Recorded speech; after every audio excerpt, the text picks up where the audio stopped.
petit nombre de ceux qui aiment vraiment Dieu. Qu'ils sont peu nombreux, ceux qui aiment Dieu, comme il veut être aimé.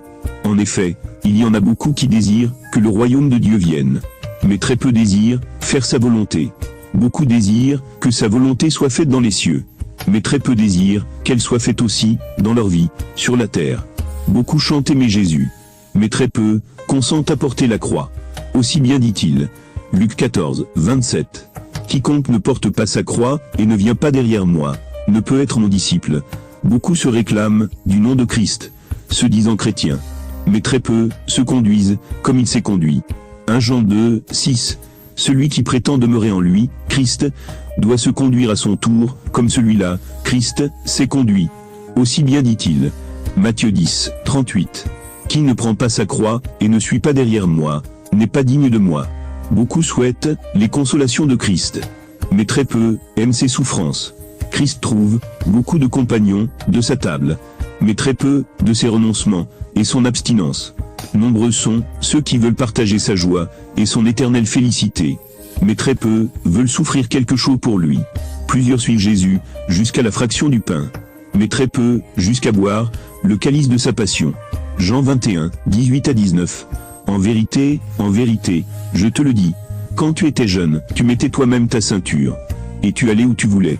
Quand tu auras vieilli, tu étendras les mains, et un autre te ceindra, et te mènera où tu ne voudrais pas.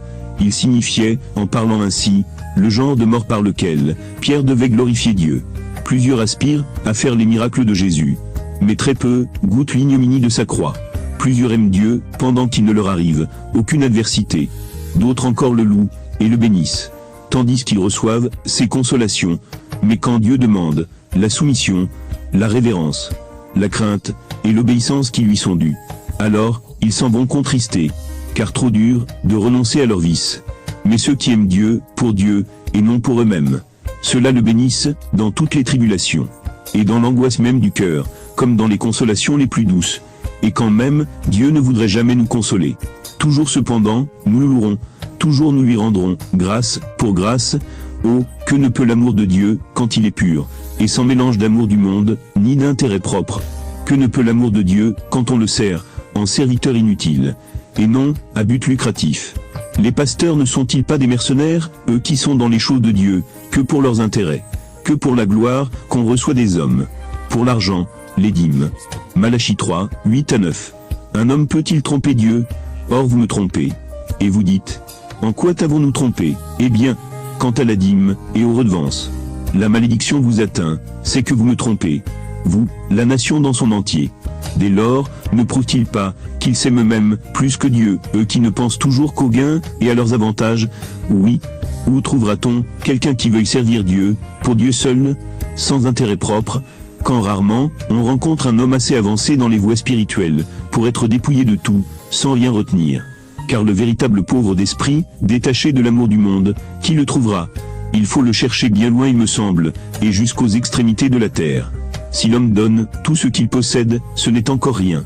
S'il parle les langues des hommes et des anges, s'il fait une grande pénitence, c'est peu encore. S'il a le don de prophétie, la connaissance de tous les mystères, et toute la science, il est encore loin. S'il distribue tous ses biens en aumône, s'il livre son corps aux flammes, cela ne sert encore à rien. Et s'il a une grande vertu et une piété fervente, c'est déjà bien.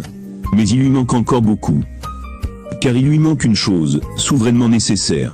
On dira, qu'est-ce encore?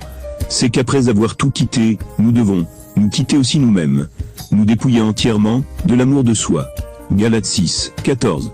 Pour moi, que jamais je nous glorifie, sinon dans la croix de notre Seigneur Jésus-Christ, qui a fait du monde un crucifié pour moi, et de moi un crucifié pour le monde.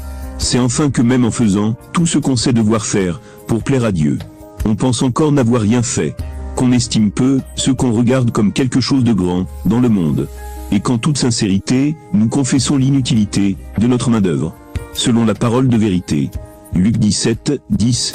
Ainsi de vous, lorsque vous aurez fait tout ce qui vous a été prescrit, dites, nous sommes des serviteurs inutiles. Nous avons fait ce que nous devions faire. Alors nous serons vraiment pauvres et séparés de tout. Et alors, nous pouvons dire avec le prophète Élie, 1 Roi 19, 10, je suis resté moi seul, et il cherche à m'enlever la vie. Nul homme cependant n'est plus riche, plus puissant, est plus libre que celui qui sait tout quitter, et se quitter encore soi-même, pour se mettre au dernier rang, aujourd'hui.